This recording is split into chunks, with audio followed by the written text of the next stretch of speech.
అండి ఈ ప్లాంట్ వచ్చేసి క్లీరోడెండ్రమ్ ప్లాంట్ అండి. ఇది యాక్చువల్గా నాకు ఈ ప్లాంట్ అంటే చాలా ఇష్టము. ఈ ప్లాంట్ కోసం నేను చాలా సెర్చ్ చేశాను, ఇక్కడ నాకు దొరకలేదు. యాక్చువల్గా ఒకసారి అయితే లాస్ట్ ఇయర్ అనుకుంటా, నేను నర్సరీ మేళా ట్యాంక్ బండ్ దగ్గర జరిగితే అక్కడికి కూడా వెళ్ళాను ఈ ప్లాంట్ కోసం.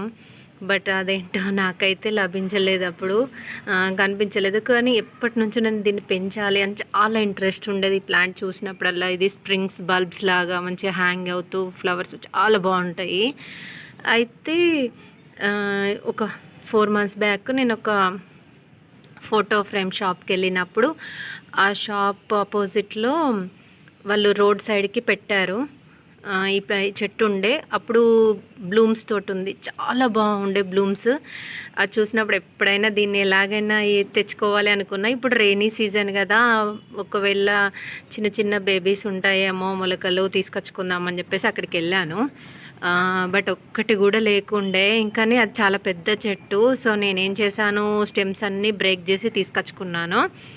ఒక బిగ్ స్టెమ్ తెచ్చి దాన్ని 2-3 పార్టిషన్స్ వేసి ఇలా ఇందులో ఒక్కటి పెట్టాను. ఇది మంచిగా నాటుకుంది, చూడండి ఎంత బాగా చిగుర్లు వచ్చేసాయో. అండ్ ఇంకొకటి ఇదిగో చూసారా, ఇది రోజ్ ప్లాంట్, షేడ్స్ ఉన్న రోజ్ ప్లాంట్. నాకు పాట్స్ ఎక్కువ లేవు, సో అందులోనే చిన్న స్టెమ్ ఇటు సైడ్కి పెట్టాను. ఇది కూడా మంచిగా నాటుకొని ఇంత మంచిగా చిగురు వచ్చేసింది.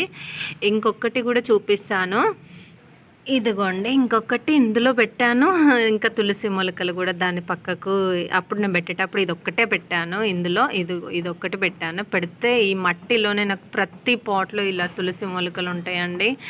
చూడండి, ఇది మందార హైబిస్కస్ ప్లాంట్ పాట్, అందులో కూడా ఇది కృష్ణ తులసి, ఇదిగోండి లక్ష్మీ తులసి, వైట్ శంకుపూల చెట్టు, ఇలా ప్రతి పాట్లో వచ్చేసాయి అన్నట్టు. ఇది నేను పెట్టేటప్పుడు ప్లెయిన్ మట్టిలోనే ఈ స్టెమ్ను పెట్టాను. ఇది మంచిగా నాటుకుంది. దాంతోపాటు ఇది ఎలాగైతే గ్రో అయిందో దాంతోపాటు ఇన్ని బేబీస్ తులసి మొలకలు వచ్చేసాయి.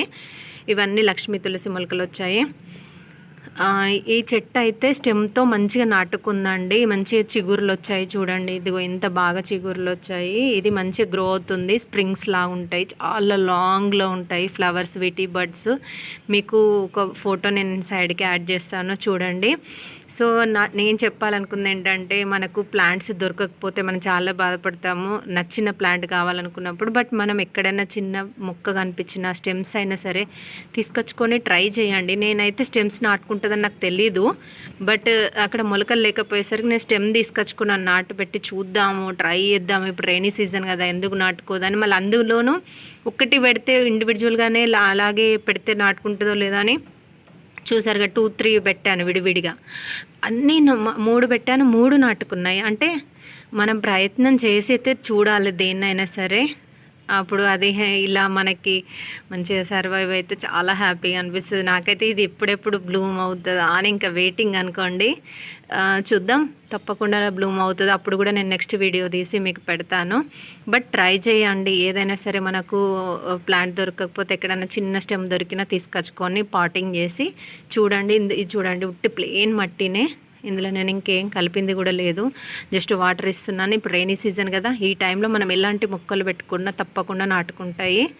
సో మీరు కూడా ట్రై చేయండి, మంచిగా గ్రీన్గా హ్యాపీగా నేచర్ని కాపాడండి. మనకు మనసుకు కూడా చాలా హ్యాపీగా ఉంటుంది. యాక్చువల్గా ఈ ప్లాంట్ని నర్సరీ మిల్లో దొరకలేదు, బట్ కాకపోతే చాలా యూట్యూబర్స్ ఫీడ్బ్యాక్స్ పెడితే మేము ఈ ప్లాంట్ ఇస్తామన్నారు. అలా కూడా నేను ఫీడ్బ్యాక్స్ పెట్టి చూశాను, బట్ నాకు ఎవరు ఇవ్వలేరండి. గాడ్ గ్రేస్ నాకైతే లభించింది. మొక్క స్టెమ్స్ ద్వారానే ప్రొపగేట్ చేసుకున్నాను. నాకైతే మంచిగానే నాటుకొని మంచి చిగుర్లు వచ్చాయి. ఈ ప్లాంట్కి మంచిగా వైట్ కలర్ ఫ్లవర్స్ ఉంటాయి, నైట్ ఎక్కువగా బ్లూమింగ్ ఉంటుంది, స్ప్రింగ్స్ లాగా చాలా లెంగ్త్గా ఉంటాయి ఫ్లవర్స్. మీకు కూడా ఈ వీడియో నచ్చితే కనుక లైక్ చేయండి. Thank you.